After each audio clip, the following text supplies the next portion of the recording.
Welcome to episode number 070 of Something Else with Arya and Not KJ.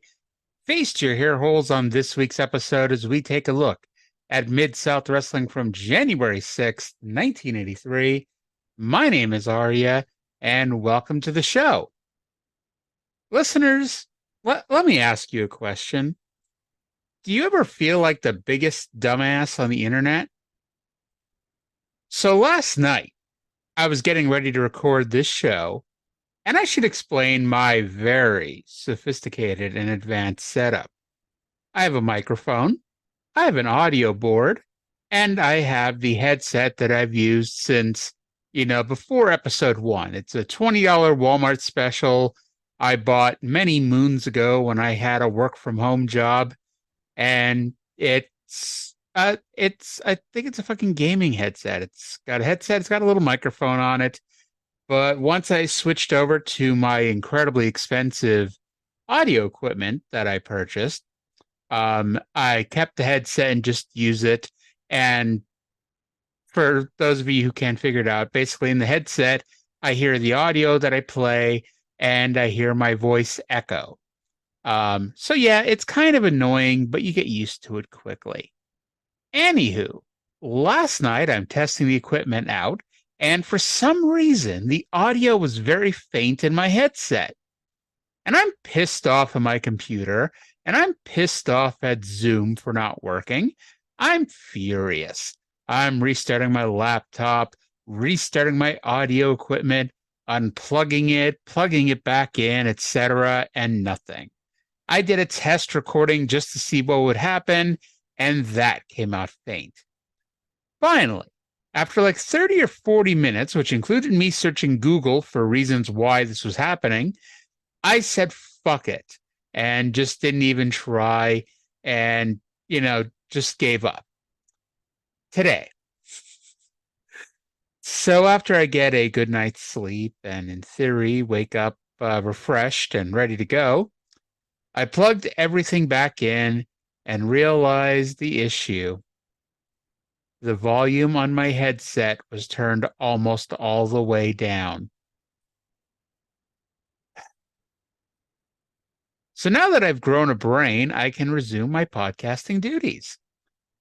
And like I said, we're Mid-South Wrestling, January 6, 1983, from the Irish McNeil Boys Club in Shreveport, Louisiana. 1982 is over. We're on to 1983. And let's go to our host this week, Boyd Pierce and Bill Watts, to talk about what we're going to see on this week's show. Hello, everybody, and welcome to this week's edition of Mid-South Wrestling Television Network. I'm your host, Boyd Pierce, and we have a lot of exciting action as we see the return of Dr. Death, Steve Williams. Also, Captain Redneck Dick Murdoch is here. Kamala, the Ugandan warrior. Also, from H&H Enterprises, the Great Kabuki will appear. Mid-South Tag Team Champions Ted DiBiase and Matt Bourne. And listen to this, Mr. Racing 2 in the ring against gorgeous Gino Hernandez. A great card. We have a great guest commentator, Cowboy Bill Watts. Bill? Well, thank you, Boyd. It's great to be back. And, I just received a call from the Junkyard Dog. And the end of January, and his loser leave suspension is up. And I guess you could look at several things. I'd like to say what a great tag team he and Stagger Lee would be. I'm sure Ted DiBiase won't agree with me, but it's coming around the corner. Another thing, on Christmas night in Dallas, Texas, Kerry Von Erich was in a cage match for the world's title with Ric Flair. And a lot of times in places, people think that certain wrestlers change their personality. I don't believe a wrestler can change his personality. I believe he is what he is. And I wrestled against the Freebirds with Michael Hayes and Terry Gordy and Buddy Roberts, and I never liked him. Michael Hayes was the kind of guy that I wanted to slap his face, and I don't think I'd ever gotten tired of it. I think if his daddy had done it, he wouldn't pout so much, let his hair grow so long and fine. He just was a little bit confused, I think, as to whether he wanted to look like a man or a woman. Well, in Christmas night in Dallas, he proved his true colors and cost Kerry Von Erich the possible world's title. And we hope to have, within 2 weeks, a film clip from Dallas showing you. But like I say, I think sometimes these guys try to pull the wool over the fans' eyes, but they just can't. Another man. Okay, so we'll stop it there and go back here in a second. So, this week, football season's over for the University of Oklahoma, and Dr. Death Steve Williams is back. Last seen last June and July, wrestling about a dozen matches before going back to school for his senior football season. Plus, we have Mr. Wrestling 2 versus Gino Hernandez because, yes, Mr. Wrestling 2 has recovered from his brutal beating at the hands of Kamala from our last show. Now, Bill Watts talks about a call he just received from the Junkyard Dog. And we've talked about this. It's like, it's a funny angle. You know, Junkyard Dog loses a loser leaves town match. Stagger Lee comes in, and everyone knows it's Stagger Lee, or everyone knows that it's Junkyard Dog. And the key is Ted DiBiase has to prove it. And it's like, I kind of forgot just how corny it was, and how not even corny, how wink wink nudge nudge they were right at the camera for the whole thing. Just because, I mean, unless you're watching the video version, which, by the way, because YouTube hasn't yet blocked me, if you want to watch the actual shows along with the dulcet tones of my voice, check out the YouTube versions of Something Else and the Smoky Mountain Rewatch Along Project. Anywho, back to this. If you're not watching the video version, you can't see that Boyd and Bill Watts are on the verge of laughing as they're talking about Stagger Lee and Junkyard Dog being a great tag team, because they know, I know, you know, everybody knows what it is, and they know, you know, and they're just, it's like they're not even really trying that hard to pull the wool over your eyes. They're just flat out telling you, and they have just enough plausible deniability that they kind of get away with it. So then Watts talks, and we don't do the what else is happening in the world of wrestling at this time on this show, but if we did, they talk about the famous Christmas night cage match in Dallas with Ric Flair and Kerry Von Erich, with Michael Hayes as the guest referee, where Michael Hayes tried to cheat and get Kerry Von Erich the world title. Kerry Von Erich said no, so Terry Gordy slammed the door in, Kerry's head, and it shot the territory off. And, apparently we're going to see clips of that match within the next 2 weeks. So, yippee. I was just watching some Memphis wrestling from 1978, and it's like, we're getting the LGBT stuff here really throwing at you here a little bit, between that show and this one, because you have Bill Watts basically implying that Michael Hayes wants to be a girl because he has got long hair. These are the standards in 1982, ladies and gentlemen. Actually, I'm sorry, 1983. We have to turn the calendar page. All right. So from there, let's go back to Bill and Boyd, and they're going to be talking about, they're actually going to send it to an interview with Reeser and Mr. Wrestling 2. Who's never changed, has always been the same, because he is what he is as Wrestling 2. And when you threaten him or try to tear his identity down or his respect down, he reacts with a lot of power and violence. And Reeser Biden was asking him about that incident that happened here 2 weeks ago. Well, a lot of very exciting things have been happening recently in Mid-South Wrestling, particularly in the last couple of weeks. 2 weeks ago, Tony Torres came into the ring to wrestle Kamala, the Ugandan warrior, and he was wearing a black and white mask very similar to the one worn by Mr. Wrestling 2. This upset Mr. Wrestling 2, and he came into the ring consequently losing his composure, and there was quite a scuffle going on, and he was doing fine until other things began to happen, and was disabled, thereby was not able to fulfill a contract later on this card, in which he was to team up with Stagger Lee in a title match for the Mid-South Tag Team Championships. Consequently, Mr. Olympia took his place, and this was a deal where the loser of the fall had to leave town. And, unfortunately, Olympia lost the match because of my stupidity, you might say, because I lost my temper, went out there and dove right into Kamala and the rest of them, and I think I pretty well held my own under the circumstances. And as I was going for the mask of that safari jerk, Kamala came down on me and disabled me. But you know, I'll tell you something. When a man starts fooling with my mask, I've worked too hard and too long to build up the reputation that I have. And I'm very proud to be Mr. Wrestling. When somebody tried to put Mr. Wrestling down, they're trying to put me down. And I'm not going to stand for that no matter what. And, you know, it's just one of those unfortunate things. I apologize to the people, and I hope I can rectify it. Well, of course, Mr. Wrestling, too, has been on edge recently because of a lot of threats and defacing of property and so forth. But I'd like to find out, have there been any threats and defacing of property since that time? No, there hasn't been. That kind of tells me something right there. There hasn't been any threats lately. I don't know what the purpose of the thing was to begin with, but nevertheless, like I said before, when anybody, I don't care who he is, where he comes from, when he starts messing with my family, my personal property, he's going to pay, and pay dearly. Kamala and the other two jerks he got standing beside him, I haven't finished with you yet. You can be sure of that. Well, it's quite possible that it hasn't come to an end yet. Wait and see. Well, Wrestling 2 is not an eloquent speaker in a grandiose manner. He just plain spoken, and he made an understatement that Kamala, Akbar, and Kamala's man Friday, he's not through with them. And I think everybody that was here and saw that 2 weeks ago, he whipped all three of them until he got too involved in taking off Friday or whatever his name is, mask.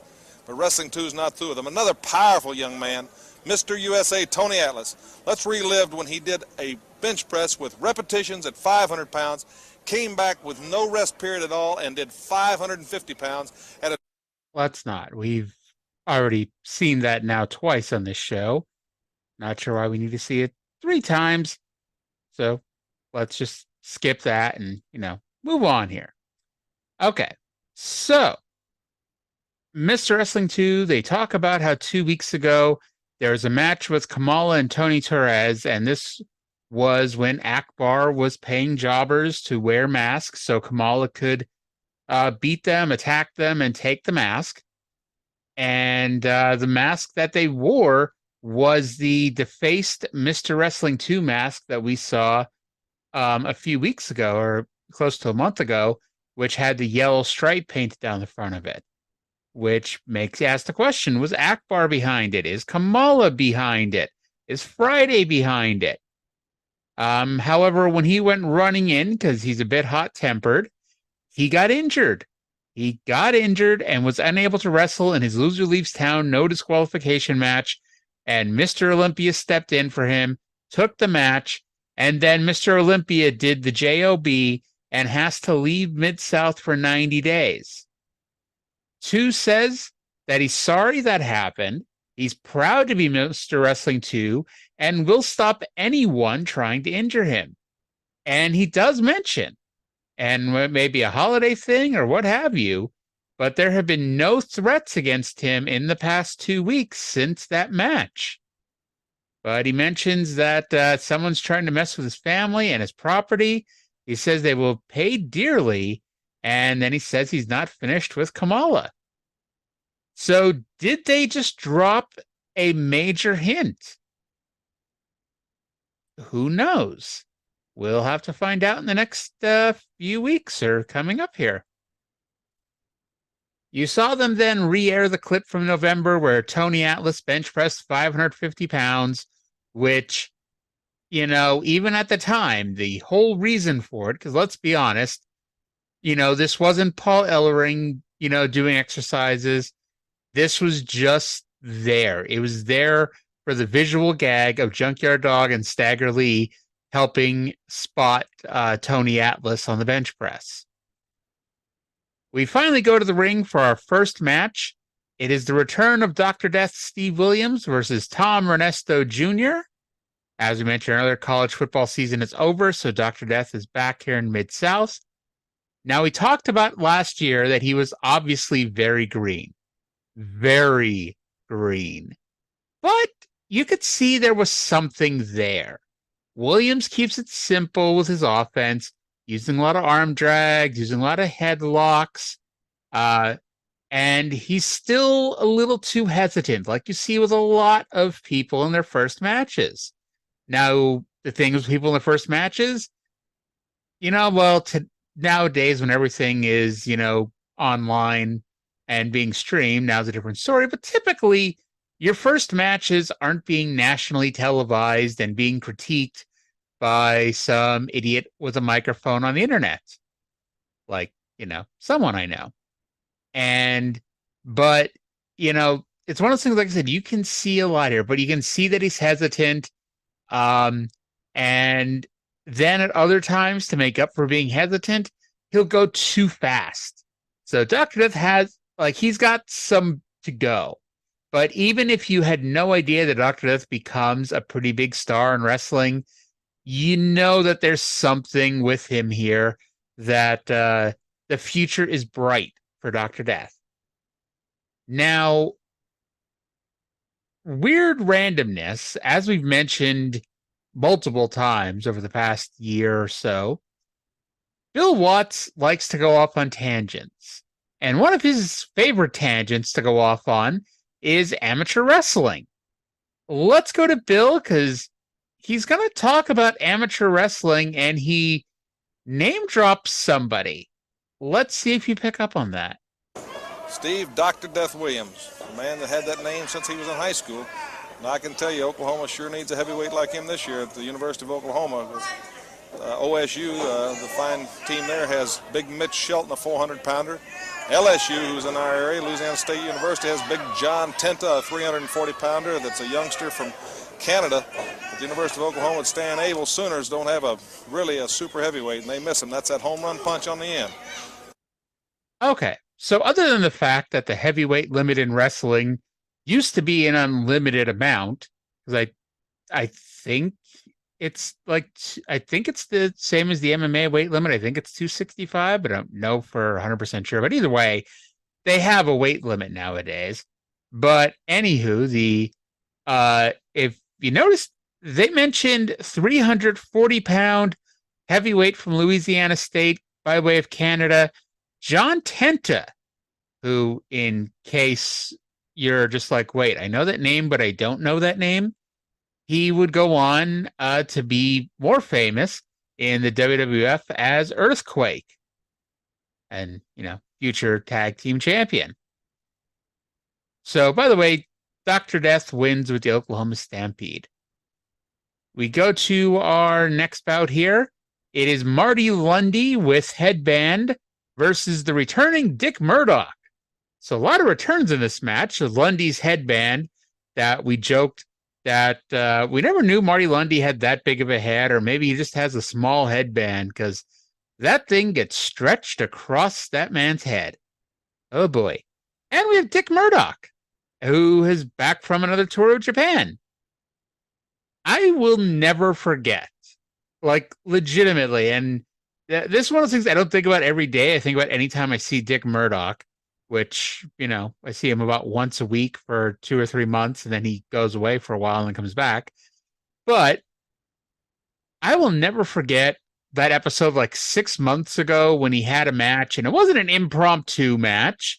I don't even think it was the first show of the tapings. It was the show where he comes out without his tights on, and he stands at ringside and puts them on. If you never saw this or no idea what I'm talking about, I'm fairly certain it was sometime in June of '82. He comes out with his army jacket, his hat, and his bag, and his trunching tool. And I'm not saying he was naked. I'm assuming he was wearing tighty whities or whatever, because he just comes out holding his tights and he puts them on at ringside before getting in the ring. Now, Lundy attacked as Murdoch was trying to get in the ring. Murdoch, by the way, did have his bag with him, but did not have his trusty trenching tool, which is a nice way of saying he didn't have a tiny shovel with him. Last time we saw him, he was disgusted with Ted DiBiase turning heel, and that was it. This here was easily the most competitive match Marty Lundy has had here in Mid-South. as Murdoch gives him the chance to show what he can do. Marty runs face first into Murdoch's elbow, and Dickie Murdoch picks up the win with a brainbuster after almost dropping him on the first hoist. Up next, we have Kamala with Friday and General Skandor Akbar versus Art Cruz. I hope that's being picked up over the microphone. In fact, I'm sure it is, because the microphone is very sensitive. But let's applaud Art Cruz, because the last 2 weeks, or the last two shows of Mid-South, General Skandor Akbar had paid off jobbers to wear masks to the ring. And so Kamala would attack them, beat them, and then rip the mask off. And I made the comment that, after it happened once, there's no reason why anybody should ever have agreed to do it a second time in a world where wrestling's real and General Skandor Akbar paid off a jobber to do this. In a world where wrestling's real, the jobber the second week, should have seen what happened the first week and went, no, there's not enough money for me to do that. He kicked that guy's ass last week. But apparently jobbers don't watch the show, and it took till this week for Art Cruz to realize what the hell's going on, and either he showed to be smarter than the other jobbers, or Akbar ran out of masks. Cruz tried to run after Kamala at the bell, but it didn't work, and he does the job after 2 splashes to the back. So let's go back to the ring here. General Skandor Akbar is still in the ring, and we have a guest. After this word. Before we get into the introductions for this match, I'm sure that all the wrestling fans would be very interested to know why General Skandor Akbar is here with Gary Hart and the Great Kabuki. Well, first of all, I'd like to congratulate Gary Hart on his tremendous campaign, H&H Incorporated, and what a tremendous athlete that the Great Kabuki is, how many victories that he's chalked up, Gary. And one of the main reasons that I've asked you to be here tonight is there's 4 obstacles here in the Mid-South that, so to speak, is a thorn in the general's side. When I'm talking about Stagger Lee, Captain Redneck, Dick Murdoch, Mr. Wrestling number 2, and Tony Big Guns Atlas. And I was thinking somewhat of a merge, perhaps. What do you think, Gary? Just let me say this. I have always found you to be the wisest of them all when it comes to dealing with money. You have a lot of money, and you can't find enough ways to spend your money. Anytime you want to put some of that money in my pocket, you will not find that my pockets are sewed up. Stuff all you want and whatever you want done, because to me, you are like the bank of the wrestling, and I'm gonna come collect. And Kamala, absolutely fantastic. Could you imagine what we could put together between you and I? Now we have the answer as to why General Skandor Akbar is here. And to get on with this event, I'll talk to you after a while. Okay, we'll get together before this is over.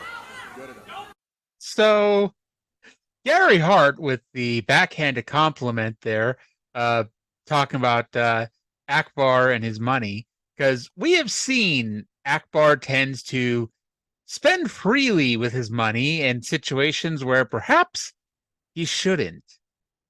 And it was like a knowing wink to the crowd, the ones that pay attention to things like that. Because, yeah, we saw here last year, he paid a record sum of money for the Mongolian Stomper, and then Mongolian Stomper lasted 2 weeks. And so Skandor Akbar wasted a lot of money in the process.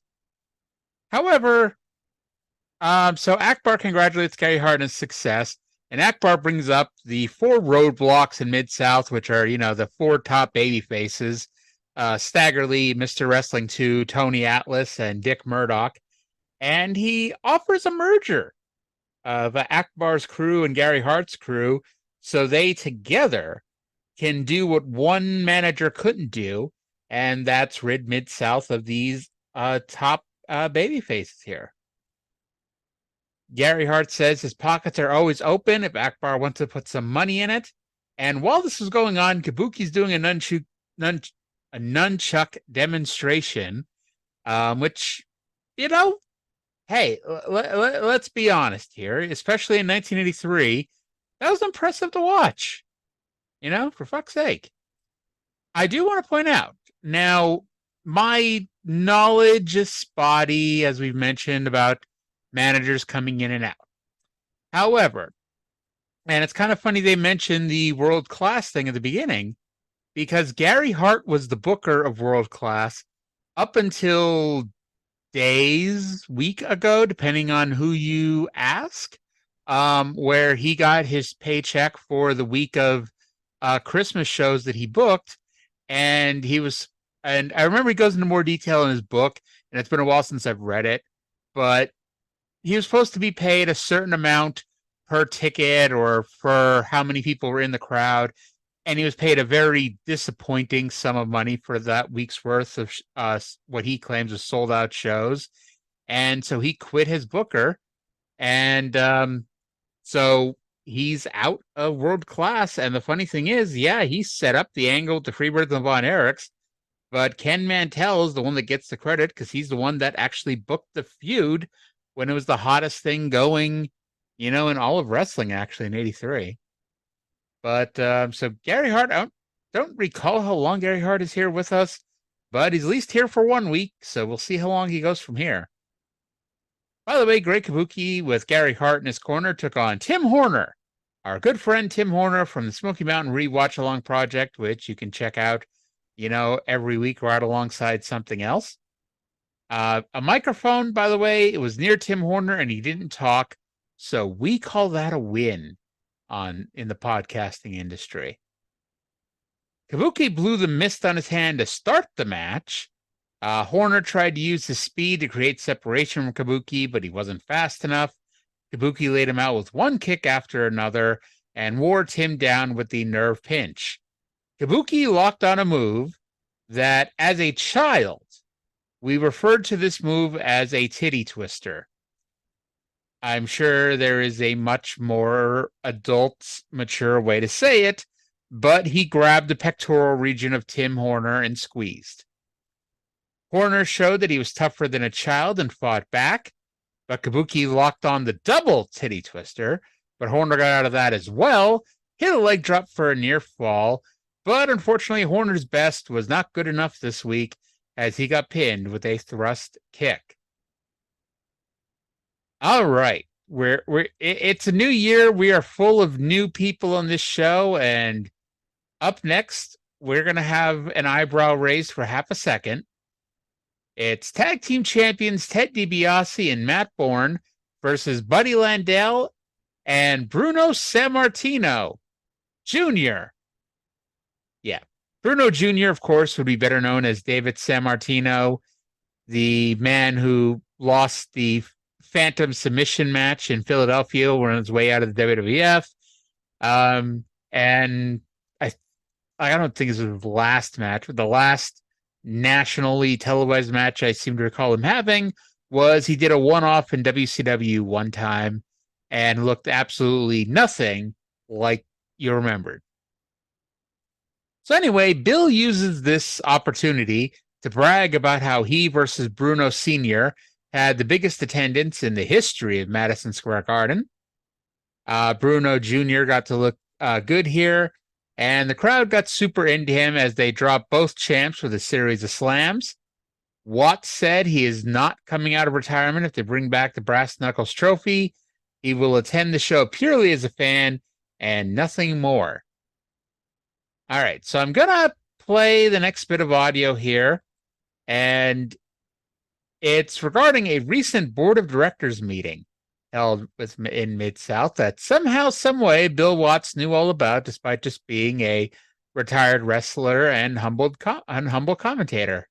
There's several things coming up, Boyd. There's some contention at the last board of directors meeting in Mid-South that the growth of Mid-South, which has expanded into Houston, Oklahoma, Arkansas, that possibly the state titles, the Mississippi state title and the Louisiana state title, will be retired this year because the North American title and the Mid-South tag titles titles that cover so much more of a regional area and are of so much more importance. It's not putting any of the state titles down. They don't want to hold another tournament for the Arkansas title or for a Texas title or an Oklahoma title. They just feel it would be diluting the championship. It's just like in Oklahoma, they have 120 schools that have amateur wrestling, and they have 4 classes of champion. In California, they have 800 schools that have amateur wrestling. They only have 1 champion in each class. Who do you feel is the true champion? Naturally, in California, because they haven't diluted championships. I don't believe championships are gifts or laurels just have been indiscriminately handed out. I think that a person wants to be a champion. He is proud of that, and he wants to be a champion of the most competition.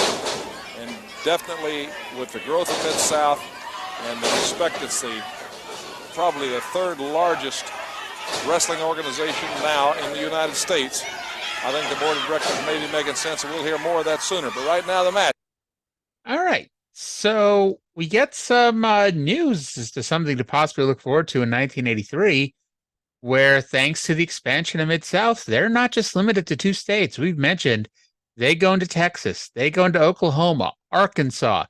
Their TV is in California, I believe, at this point. So it doesn't make sense to only have a Mississippi champion and a Louisiana champion. And at the same time, it doesn't make sense to create a new championship for every single state. Even just the states that they're in, we don't need an Oklahoma champion, a Texas champion, an Arkansas champion, and a Northern California champion. We don't need that shit. So there's a chance that those state titles are going to disappear over the next year as a way to, make the current belt stronger. Now, I do have to let you know that they are going to bring in a new title, but, it's going to be after they retire our current state titles. Spoiler alert, it happens. So Watts says Gino Hernandez, who is in the next match, is undefeated in Mid-South. I could swear he's won 1 match. And then I did some research, and turns out I was wrong. Turns out he's won more than 1 match. It's weird, but he is undefeated on Mid-South television. Unfortunately, Bill was right here. Bruno gets the hot tag, and there's confusion breaks out here as the heels seem to legitimately have not seen the tag or known the tag happened, but the referee did, and that's all that counts. Bruno blocks an atomic drop and hits a side suplex before tagging back out. And finally, Ted gets tired of playing around, puts a foreign object in his glove, and knocks Budrow the fuck out for the win. During the match, it got brought up on multiple occasions that DiBiase's down to his last month to reveal who Stagger Lee is, or, hey, he's shit out of luck here. Mr. Wrestling 2 versus Gorgeous Gino Hernandez. Gino looks super upset. It must be because his daddy, Paul Bosch, isn't here this week to do commentary. Or maybe because he knows his undefeated streak is probably coming to an end. According to Cage Match, he's apparently won 4 TV matches already, which just does not seem right. I don't know. It just doesn't seem right here, people. Watts talks about how disappointed he was with Oklahoma's recent performance in a bowl game, and he talked about how they didn't train properly during the holidays. With how much he was burying OU here, I was shocked Dr. Death got to win his damn match. At this point, I was expecting him to lose to Art Cruz retroactively. We have a mostly clean match until Gino gets out of a hold and bitch slaps Mr. Wrestling 2. Watts essentially calls Gino a sissy for slapping him. And then 2 comes right back with his own slap. And I should point out that Watts at no point implied Mr. Wrestling 2 was a sissy. Gino flew over the top rope, but since it wasn't an intentional throw over the top rope, it wasn't a disqualification. Gino went for his middle rope elbow drop, but he missed, and 2 won with his running knee lift. And so Mr. Wrestling 2 picking up the win now that he's able to wrestle and didn't cower out, get injured and been unable to attend the Loser Leaves Town match. that has led to poor Mr. Olympia leaving town for 90 days. So that brings us to the very end of the show. Boyd and Bill still have 30 seconds left, so they're going to tell us what we're going to see next week. And Boyd Pierce, next week, we'll have Kevin Von Erich here on Mid-South Wrestling. Also, gorgeous Gino Hernandez versus Chavo Guerrero, and Grizzly Smith just informed me what I feared has happened has happened. A new tag team combination next week. Kamala, the Ugandan Warrior, and the Great Kabuki as H&H Enterprises and Skandor Akbar team up here next week on Mid-South Wrestling. Don't you dare miss it next week. Until then, for our guest commentator Bill Watts, I'm your host Boyd Pierce saying goodbye, everybody, from Mid-South Wrestling Television Network. I don't know about you, but I was going to miss it, but then Boyd told me, don't you dare miss it. And so now I'm like, okay, now I have to watch. I don't have a choice. You know, Boyd Pierce told me I can't miss it. So we're going to see next week's show, and we're going to talk about it next week. Because, you know, I definitely wasn't going to do it otherwise. You know how true that is, I'm sure. So next week, Kamala and Great Kabuki are our team. Now, to help you out with some of our new and returning jobbers, Tom Ernesto is here for about 2 months. David Sammartino is only in for this TV taping, so this week and next week, and he does another one-off next year, conveniently enough, in January. It's like he gets January's off, so it's to spend it in the Mid-South region. And Art Cruz is in full-time for the next year, and then he's back a few more times before the company folds. So that does it for this week's episode of Mid-South Wrestling. I mean, I can't say it was a super newsworthy show, but we did have the debut of Gary Hart. We had the debut of the Great Kabuki. We are still trying to get that mask off Stagger Lee, but hey, it helps when Stagger Lee's not even here. And Tim Horner didn't have to talk. Oh, and Dick Murdoch was back. So, hey, the overall, you know, not, like I said, not the most newsworthy show, but a fun show nonetheless. Now, of course, to wrap things up, we're going to go to Weird News of the Week. And, of course, that is Weird News of the Week presented by Nobody.